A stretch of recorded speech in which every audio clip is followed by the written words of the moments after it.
what we learned about Cody Stamann versus Bryan Caraway. I think what we learned is you need to bring your you need to bring your A game when you're fighting Bryan Caraway, because he's gonna push you. He's gonna make you work for everything, and he's still extremely good on top, man. When he got on top of Cody Stamann, I cannot say that I was not nervous, because he was putting on a clinic.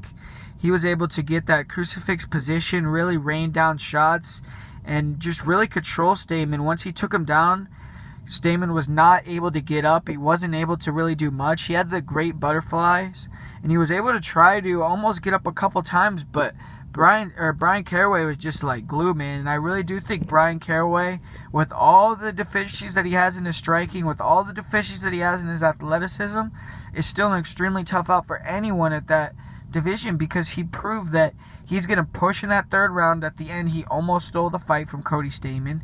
In the first round, if he can get you down, or any round he can get you down, you're most likely staying down, and he's most likely going to get damage off on you, and he's very dangerous with his submission. So I still don't want to write off Bryan Caraway. I think that he's one of the best bantamweights in the world, one of the top 15.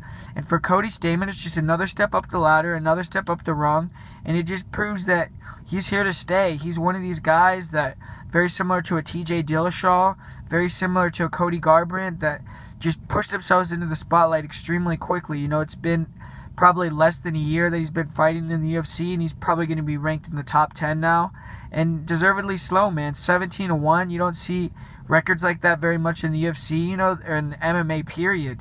So for him to have that kind of record versus the type of competition that he's fighting now, Terrion Ware, Tom Duquesnoy, Bryan Caraway, now those are no slouches. You know, Terrion Ware had a very tough fight with Sean O'Malley, and we've seen that Sean O'Malley's proven to be a pretty good fighter. And you know, he's definitely had some very close fight with Tom Duquesnoy, which is a very hot prospect as well, fighting in a couple weeks in London. And Bryan Caraway now, a top 10 scrappy, gritty guy.